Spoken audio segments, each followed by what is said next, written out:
어제 윤석열 대통령이 기자회견을 했습니다.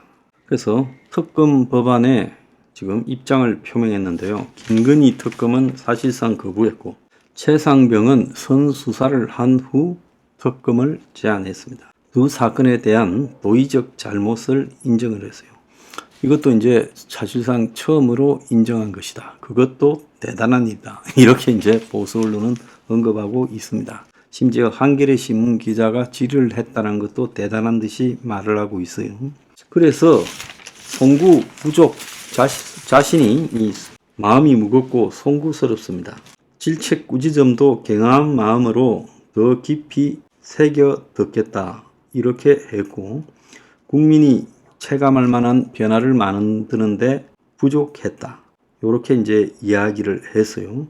그래서 총선 패배 원인과 민심 이란을 인정했다 이렇게 해석이 되고 있습니다. 안 하던 것을 했으니까 그것조차도 지금 대단하게 사람들이 인정하기를 바라는 그런 마음이 있는 것 같아요. 자, 그러면서 이제 자신이 거대한 이 대한민국의 본질적 사회 문제를 개혁하는데 앞장서는 인물인 양 그렇게 앞장서는 것을 강조했습니다. 그래서 이 부총리급 저출산 대응 부처를 신설하겠다 이렇게 이야기를 했고요. 또 의사 정원 문제는 오랫동안 검토한 소신 있는 과제다라고 주장합니다.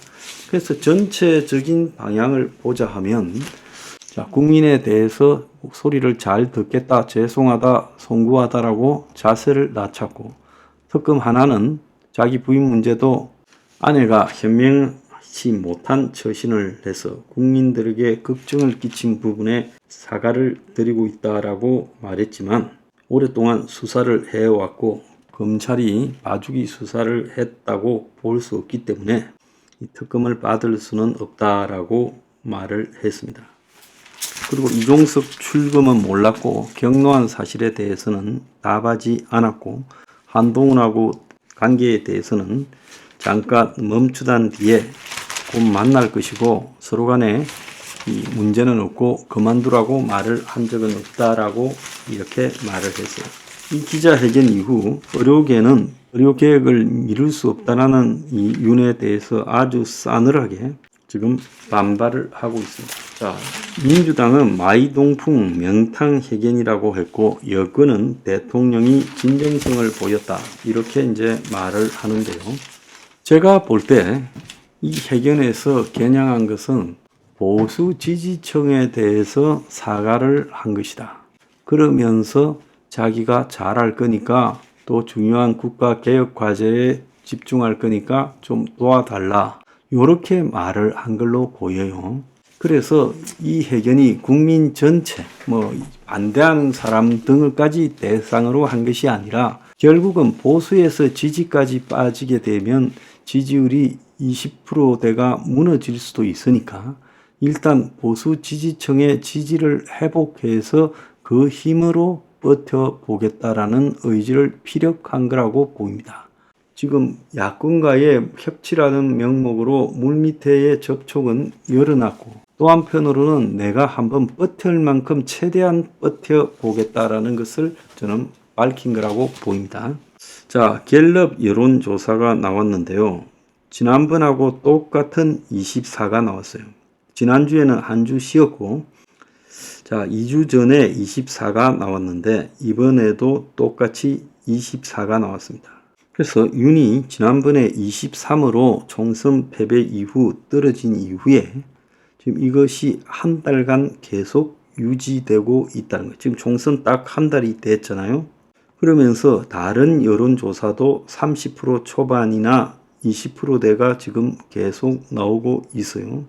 그래서 윤은 무엇보다도 자기 지지가 더 떨어져서는 버티기가 어려우니까 일단 최대한 보수 지지층의 지지를 회복하려고 애를 쓰고 있다는 게 답일 것 같아요. 좌파들은 윤석열의 마이웨이와 기자들 셀프 입틀만, 기자들이 윤이 질문하라고 했음에도 불구하고 꼭 물어야 될 말들을 과감하게 하지 못했다. 지금 그런 평가지요. 가장 재밌는 표현은 슬로우 뉴스라는 곳에서 어제 기자회견을 한 줄로 요약하면 윤석열의 침대 축구가 시작됐다는 거예요. 우리가 침대 축구라 하면 중동에 있는 나라들이 내내 몰리다가 어쩌다가 한 골을 얻으면 그때 이제부터 시간 끌기로 주로 공을 밖으로 차내고 여러 가지 더티한 반칙을 하면서 시간만 끌어서 이기려고 그렇게 하고 있지요. 그래서 어제 윤석열의 해견은 좌파들은 절망적인 해견이었다. 자아자찬하고 민심 탓을 모르고 위기를 모르는 안일한 인식만 목도했다. 물통을 넘어 국민을 기만하려 한 것이다. 이렇게 말했고, 보수 언론은 기대를 버리지 않고 소통 의지를 보여줬다는데 의미를 부여할 만하다. 변화의 출발이 되길 바란다. 이렇게 말을 했거든요. 자, 좌파가 봤을 때는 결국 김건희 책상병 특검 모두 거부했다. 그리고 불가침의 성력이 확인됐다라고 말을 하고 있습니다. 자, 동아일보는 지금 검찰 내 윤석열 사단의 암묵적 견제가 만만치 않아서 김건희 지금 이 수사가 제대로 되지 않는다라는 걸 언급을 했어요. 그래서 이제 결국 보면 경향신문 기자가 윤석열이 버티기에 돌입한 것으로 보이는 의구심이 든다. 일단 검찰 수사를 지켜보겠다. 이렇게 시간을 끌면서 민정수석실을 신설해서 민정수석을 통해 검찰 수사를 입맛에 맞는 방향으로 제어하려고 하는 거다. 결국 김건희 때문에 민정수석이 만들어졌다라고 보는 거겠죠. 그런데 침대 축구도 체력이 있어야 가능한데 갤럽 조사에서는 2주 연속 지지율, 지금은 3주 연속 지지율이 24% 안팎인데 이런 체력으로 뭘 하겠느냐. 공직도 슬금슬금 등을 돌리고 보수 언론도 대통령 태도를 비판한다. 아무리 경로하고 개강해봤자 이제 고함은 용산을 벗어날 수 없다. 한국 축구 보는 것도 속 터지는데 대통령의 침대 축구까지 볼 수 있다. 그래서 윤석열은 이 남은 3년에 버티면서 가겠다라는 게 기본적으로 정리한 방향인 것처럼 보인다는 거예요. 그런데 이건 윤석열 대통령만 탓을 할 수 없는 게 기자들이 하지 않은 질문도 많다는 거예요. 그래서 해봐라 하니까 기자들이 제대로 질문을 못했다. 기자들이 머리가 모자라서 그런 게 아니라 대통령 앞에서 치명적인 질문을 하지 못했다는 건 지금 이야기가 나오고 있습니다. 윤석열은 침대 축구를 선택했고